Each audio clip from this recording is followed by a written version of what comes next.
Hey Lions fans, welcome into another edition of the Coaches Show. We're here with defending national champion and reigning Coach of the Year, Drew Stutts. Coach, thanks for doing this morning. Absolutely, glad to be here. So I introduced you in that way, and I'm sure from a coaching point of view, sometimes that's not what you want everybody to be like bowing at your feet all the time, especially your team maybe this year in practice has started. So I don't know if that's true. So you enjoy it. You're still enjoying being the defending national champions. Yeah, I mean, I think you can enjoy it but not live in it kind of at the same time. Yeah. You know, you need to take the time to enjoy it because who knows if it will ever happen again. That's true. But at the same time, you don't want to dwell on it and live in the past. So just nice balance of enjoying the success and the things that we've been able to accomplish here, but at the same time, getting focused on the future and being here in the present as well. I guess that's what I mean. You do have another season coming up, and you don't want your players just dwelling on the past constantly. Sure. Yeah, I mean, as far as that goes, you know, it's kind of a unique situation in that we've had a decent amount of turnover on our roster, and so you know, it'd be one thing if we were bringing the exact same team back and you know, running it back with the same group of guys, but we've got some new players, which is really good because those guys are hungry and eager and want a taste of what we did last year. But then we got enough guys coming back that had that experience where we can you know, use it to be prepared for this season. And so to me, we got a really good balance of new guys, but guys that have some experience and can lean on winning the national championship and the success we've had over the last couple of years. And it makes my job easier. I think if we had the entire team back, would we obviously be really good? Sure, but at the same time, the challenge would be different. The mental attitude would be than this year's team. So a little different. Have you seen your returning players sort of maybe echo things you said in the past where it was like, hey, that's not going to work,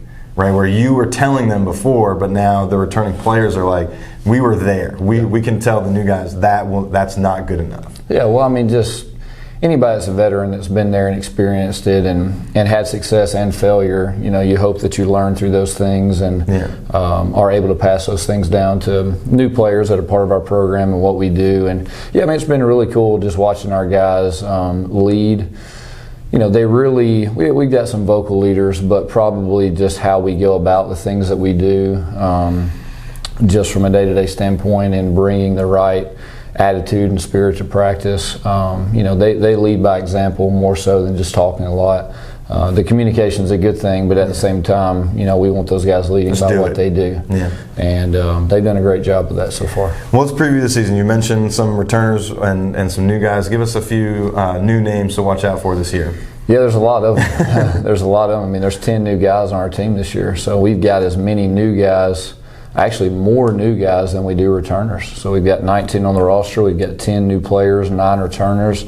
So it's been an interesting challenge, just with all the dynamics of all the things we just mentioned. But as far as new guys, you know, we brought in a couple transfers in Jordan Stevens and Mekhi Vassell. Both those guys are in their last year of eligibility. Both guys, all conference players, former All-American in Jordan Stevens. Both those guys should come in and can do a really good job to help us. But we've got some freshmen. I really don't want to mention a lot of names because there's so many of them. And honestly, like, you don't want to leave somebody out. Yeah, and there's quite a few of them that could play. But you know, when you got 19 guys on the roster, everybody's not going to play. So we got a really deep team, really talented team, and I'm looking forward to just seeing, you know, how these guys respond to live gameplay. In practice, they've done some great things, but you know, you really find out about them when they step out there on the floor for the first time and compete against somebody else. Yeah.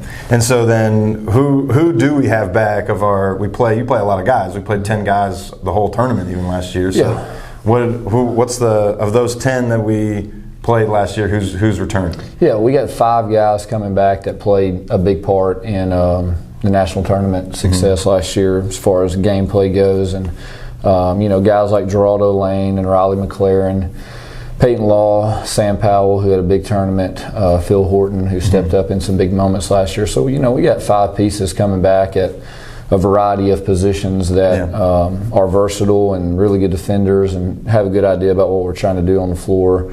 And, you know, looking forward to seeing all those guys compete and taking on a big responsibility and a bigger role this year. And, you know, just excited for the season. Okay. So we play next Thursday, right, at home. We do. doubleheader with the girls. So we're 5:30, 7:30. That's right. That's right. We play Oakwood next Thursday. We've got a scrimmage here in a couple days, so I'm looking forward to that. It's a close scrimmage, but we play next Thursday and then next Saturday. So the season's here, and this is the earliest we've ever tipped off. And in some ways, it kind of makes that preseason a little shorter, but at the same time, from the coaching standpoint, you're kind of pressed to start getting more in a little quicker. So excited to get on the floor, though. We're ready to play. Yeah. All right, let's end with a little rapid fire questions here. What's your favorite sport to play? Currently, probably golf. And I say that, but I've probably played 2 rounds of golf in the last year. I enjoyed playing basketball and baseball and other things, but I try to stay away from that stuff right now. So that's sort of when you were growing up. Injury free. Let's just stick to golf. Okay. Pretty low risk sport. All right. What your favorite Bible verse? Probably Philippians 4:13. It's just one of those verses that you learn from an early age and that sticks with you. But just knowing that you can do anything that you set your mind to when your focus and heart's in the right place. Yeah. What about favorite inspirational quote? Well, I know Abby stole my quote last week. I enjoy inspirational quotes. I don't know if there's one that I just love. Our theme, and I don't know if this is a quote per se. No, yeah, do that. But last year you had a really good theme, so do that. But like today is the day was a theme last year, but our general theme for our program has been elite is earned. And that's a simple phrase, but it's one that really resonates in your life, where it's just like, hey, if you want to be whatever it is you want to be, you got to go out and you got to earn it every day. It's not going to be handed to you. And so that's been really good for me to lean on at times, is like, hey, if we want to do it again, or we want to do it for the first time, you got to go out there and you got to earn it. Yeah. And then what's something that your players would make fun of you for saying every day at practice, or you look back at practice and man, I said that a lot today? I do say a lot in practice, period. More right now than I want to be saying.